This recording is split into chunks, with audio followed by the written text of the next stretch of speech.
Is Russia's political shakeup a drive towards democracy or a constitutional coup? Proposed changes prompt the entire government to resign. Is it part of the president's plan to hold on to power? And will it succeed or crumble on the Kremlin steps? I'm Marijan Nayanar, and today's newsmaker is Vladimir Putin.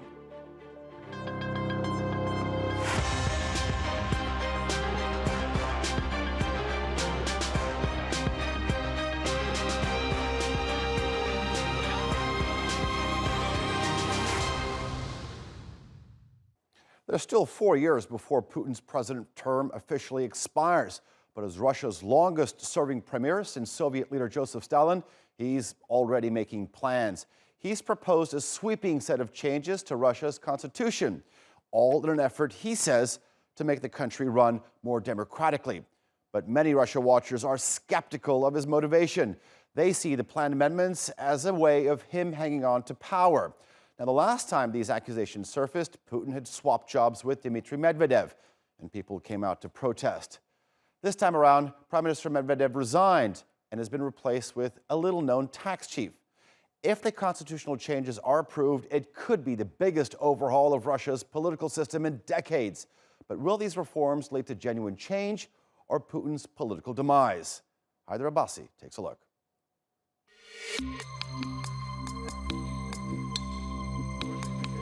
It took everyone by surprise. Russia's entire government resigned last week. Even ministers say they were left in the dark. The decision was made just hours after a speech by President Vladimir Putin.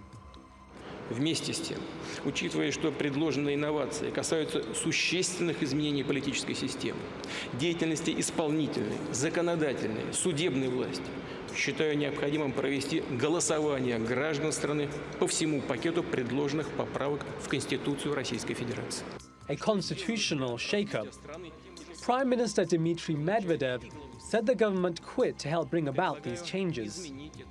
Putin's fourth term as president is due to end in 2024. Although he won't be able to run again, the reforms Putin is suggesting imply that he might want to maintain control. So what is Putin proposing? He says Parliament should have more say in appointing the Prime Minister and the cabinet. Currently, it's the president who has this power. Putin wants future presidents to serve only 2 consecutive terms. And he wants to prohibit Russians who've held foreign citizenship from running as president. Essentially, Putin wants to weaken the presidency, strengthen parliament and the office of the prime minister. His supporters say this is good for democracy. Putin's opponents say he wants to remain a leader for life. One prominent threat to Russia's president is opposition leader Alexei Navalny. In response to Putin's speech, he wrote on Twitter that the only goal of the president was to make money for himself and his friends. Opposition groups say they're planning a large protest next month against the proposed changes to the constitution. What kind of role is Putin looking to have after his presidency ends? Analysts say there are 3 options. He could become prime minister, but with more powers. Putin could lead a strengthened state council, which would advise on domestic and foreign policy. Or he could become speaker of an enhanced parliament. Vladimir Putin has been in power for 20 years, and it seems he'll retain influence far beyond the end of his presidency. Can the opposition ever challenge his dominance? Hyder Abbasi, The Newsmakers. Well, joining me now in London is Alexander Nekrassov. He's a former Kremlin advisor and political commentator. In Brussels is political analyst and the former chairman of the Russian Booker Literary Prize, Gilbert Doctorow. And in Moscow is Oleg Kozlovsky. He's a Russia researcher at Amnesty International. Gentlemen, welcome to all of you. Good to have you on the show. Let's start dissecting this. Alexander Nekrassov, you've been a Kremlin advisor, but let's call it as it is. Is Vladimir Putin just looking at ways to extend his stay at the top of Russia politics? Well, I think it's difficult to say anything at this moment because it was so unexpected. So we have to wait and see, because there are obviously so many scenarios that can be played out that it's practically impossible to predict.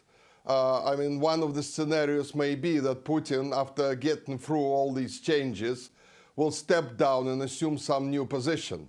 or maybe step down completely, or maybe he wants to stay on. So, it's very difficult. We don't even know, the 22 changes he's proposing to the Constitution, which he's planning, as I understand, to push through Parliament very quickly, too quickly, I think some people would say.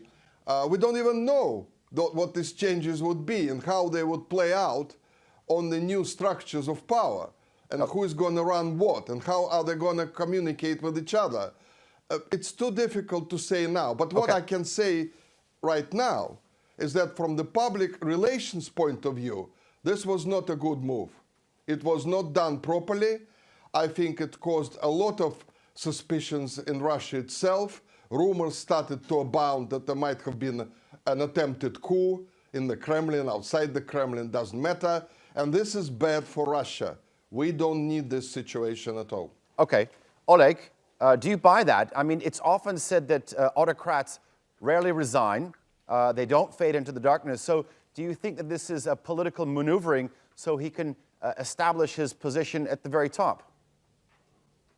Well, it appears to me so, and I think I agree with what Alexander said about that it's difficult to tell how exactly it's going to play out. And I think one of the scenarios that wasn't mentioned is that Putin can try to run for president for the 5th time, although it doesn't seem to be allowed by the Constitution. There can be some kind of quasi-legal maneuvering saying that, for instance, that term limits should start counting from 0 because the Constitution has been amended or something like that. I think looking at the text of the amendments, it appears that actually president's powers have been expanded. And for instance, he can now fire judges of the Supreme Court and the Constitutional Court with the consent of the Parliament, which he couldn't do before, and many other things that he couldn't do earlier. So I wouldn't rule out this possibility too. Okay, we'll get to those options in just a bit, but Gilbert Doctorow, you've written some very insightful pieces on this. My question to you is everyone getting on this bandwagon and painting the situation with the same sort of brush, or does it deserve a little bit more of an open-minded evaluation? Well, I agree that we don't know how this is going to play out. At the same time, the vast majority of the mainstream media immediately jumped on the announcements made by Mr. Putin and weighed it all in terms of the political fortunes of one man and not the political fortunes of the nation. As Sigmund Freud once said, sometimes a cigar is just a cigar. And in this case, I think we have to draw back and look at the implications of the change in the power structure that come from this, because they will remain long after Mr. Putin leaves the scene. The political analysts have looked at every possible scenario of how this can work, except that Putin dies tomorrow. The man is mortal, and it is a mistake to think only in terms of how these changes affect that one man. What we're talking about essentially, there are many, there was a mention of 22 constitutional changes, but the one that counts is the relationship between the parliament, the legislature, and the executive. And that's where we should focus our attention. We'll sort of get to that in the coming minutes, but I wanted to sort of bring in a personal note, because one of the first things that actually popped into my mind after President Vladimir Putin made this address to the parliament, and I think Oleg touched upon this, is why didn't he just change the 2 consecutive presidential term limit article in the Constitution? The answer is very simple. The man is thinking about the welfare of his nation and not about the welfare of himself. I know that comes as a cruel surprise to the vast majority of political analysts, but they are, for the most part, very prejudiced against Russia and also against Putin. And that has to be acknowledged. So let's look at it on the face of it. What does this change mean for Russia's parliamentary and political dynamics? And after that, when all of that dust settles, we can consider what it means for one man, Mr. Putin. The Washington Post, very surprisingly, came out with a headline on one of their many articles dealing with this reform, in which they said that it looks like Mr. Putin may plan to have influence for after his departure. Indeed, of course, he will have influence after he departs from the presidency. How could it be otherwise with a person who has been so important, so consequential for all of Russia's history in the last 20 years, and who remains surprisingly popular at more than 60%. So of course he'll be around, and of course he'll occupy some position, but a stranglehold on power such as he had under the terms of the 1993 Constitution put in place by Mr. Yeltsin, those days are over. They also have to consider the 4 years in advance of his required departure. Why in the world would a politician give up his powers and the essence of the changes is the presidency will lose some powers once these reforms are introduced? Why would Mr. Putin do that 4 years in advance? A coup d'etat is staged minutes before he would have to depart, not 4 years in advance. So we have to rethink what all this means. Alexander, if his current term ends in 2024, why did he announce it now when there's 4 years to go? Well, as I said, it's a lot of questions that can't be answered at the moment because we are still looking at what's going on. For example, the change of governments. Now, there was a reason for that because the previous government under Medvedev was not really working out well. Medvedev was disliked by the nation, and that was a problem. So that, on the one hand, that makes sense. But what doesn't make sense is that the new man, Mikhail Mishustin, he's part of that government. When he came to the State Duma to present himself, he basically said, I'm not going to change anything, nothing. So what was the change made for? What was the point of changing the prime minister and the government if the new man comes in and says, we're going to do exactly the same things as the previous government? So that's a mystery to me, and maybe to many other people. I agree with this point also that you are making, that why now? Why not closer to 2024? That is, for me, a question I don't know the answer to, because we need to see how it will develop, how things will turn out. But I think that the most important thing that we need to point out, that you can make any changes to any constitution, you can change the roles of the mechanism of power and so on. It's the people behind the scenes, the groups of interest that influence the political structures and the policy making. That is the most important thing. These groups exist in every country, be it America, Britain, China, whatever, right? They exist in Russia as well. So if these groups stay the same, if these are the same people, so I don't see much difference in which power structure is becoming more important and whether the president has more powers or the Duma has more powers and so on.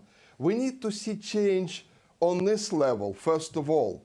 That is why, for example, in America, the political system is outdated, stale, and never really brings anything to the people, because the same people control the government and Congress. You make several points there, but Oleg, I want to ask you, Alexander said that it was an issue of Dmitry Medvedev not being liked. Is it that people disliked him, or was it Vladimir Putin sort of uncomfortable with this, for lack of a better way to put it, this tandemocracy that he had going with him during those 4 years, that he just wasn't happy with Medvedev?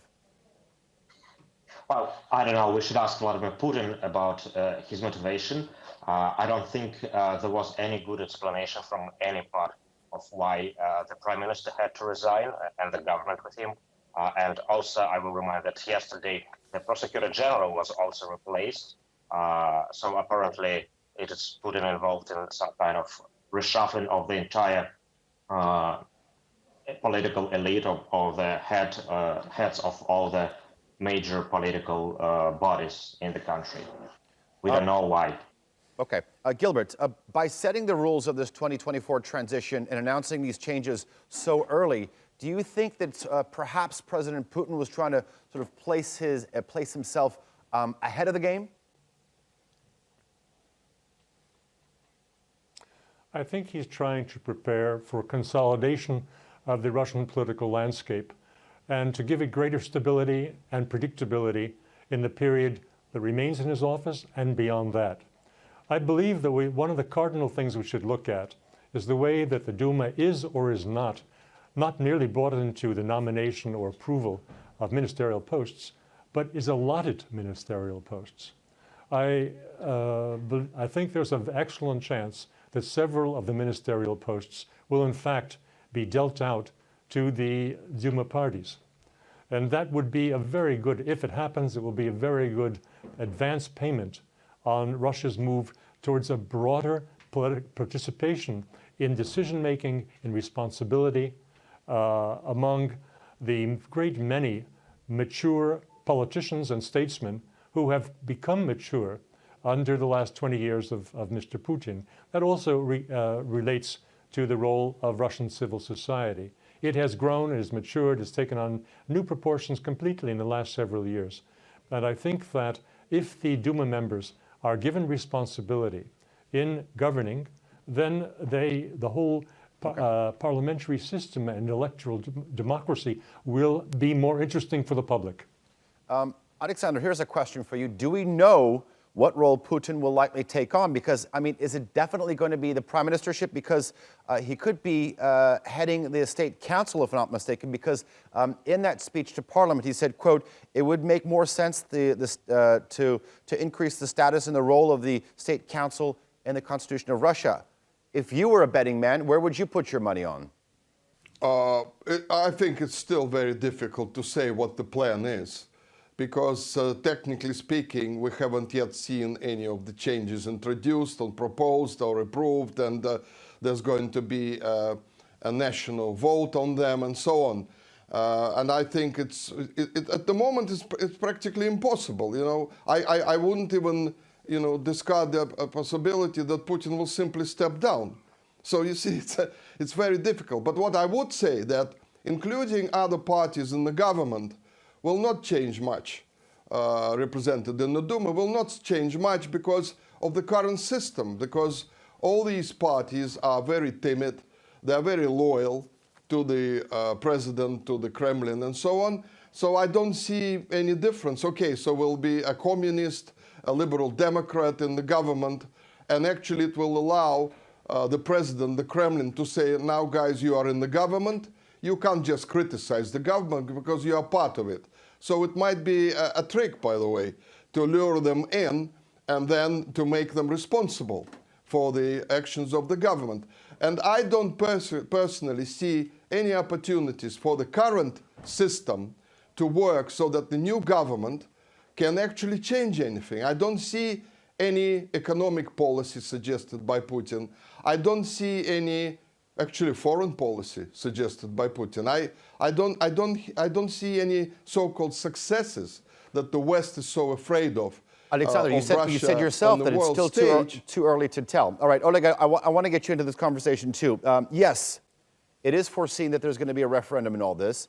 Yes, parliaments will have more power. There'll be more parties represented.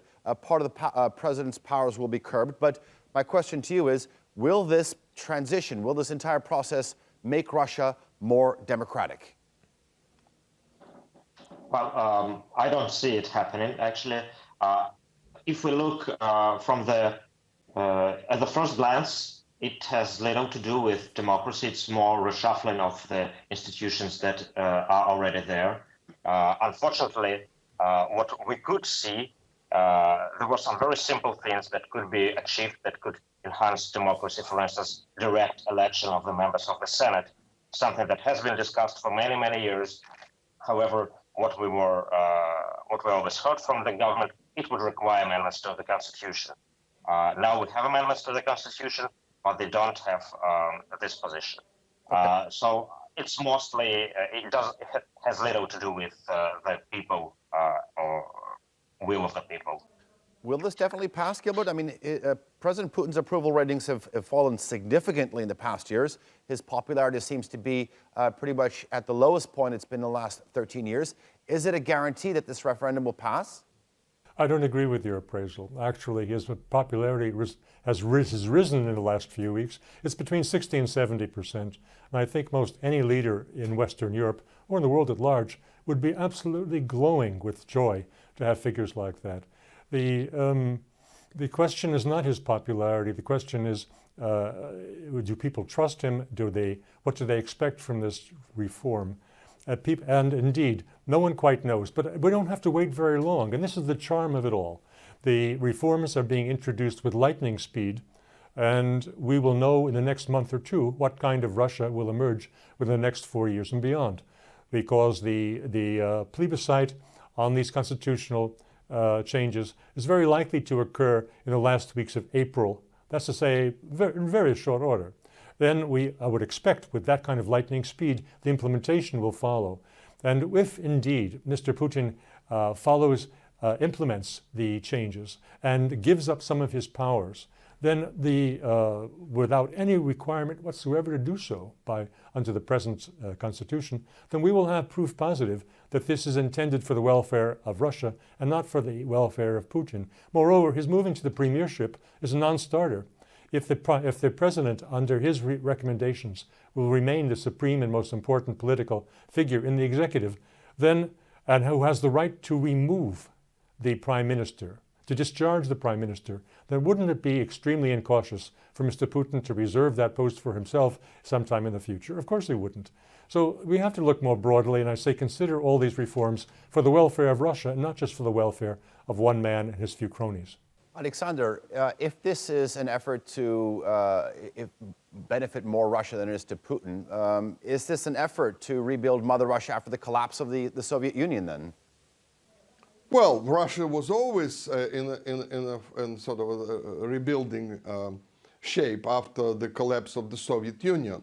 It was a very difficult time for Russia. What people don't understand is that over 70 years of communism have created such a mess in the country that it would have taken decades and decades to turn back the tide and change things. So I think Russia has done relatively well during that time. And I think what the important thing should be is this. We constantly hear, will Russia become democratic? Will Russia turn to democracy and so on? Russia is democratic. It's the West that is not democratic. I'm sorry, but if you look at any country, at America, Britain, France, especially Germany, there is no democracy anymore. There are cliques, regimes running the countries, doing whatever the hell they want. So to constantly bang on that Russia is undemocratic and everybody else is democratic, this is false, a false notion. This has to stop.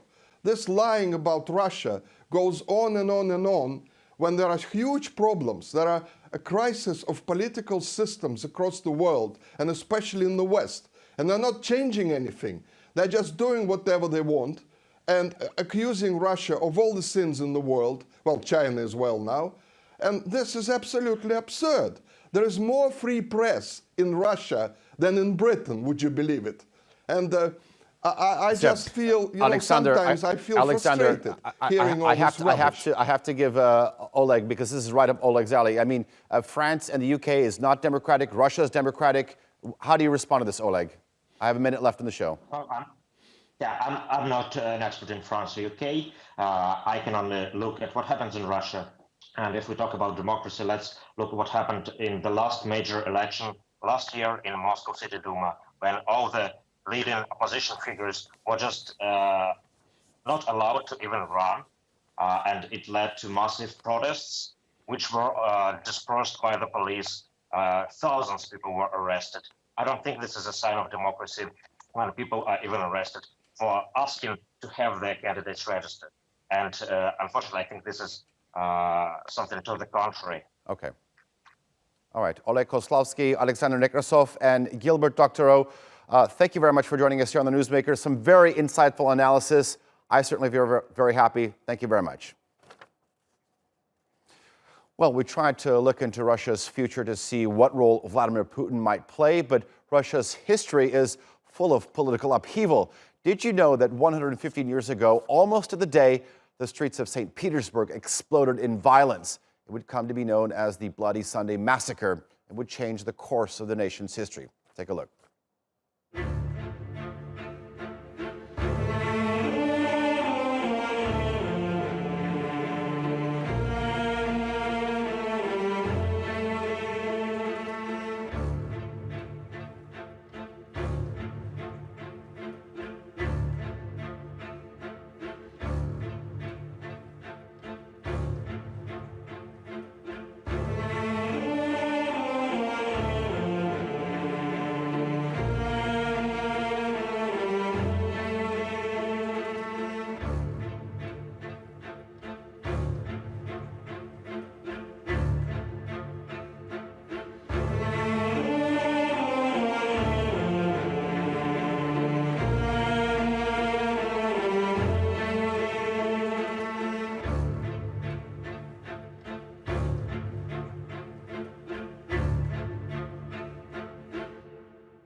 That's all for this edition of the Newsmakers. Thanks for watching and see you next time.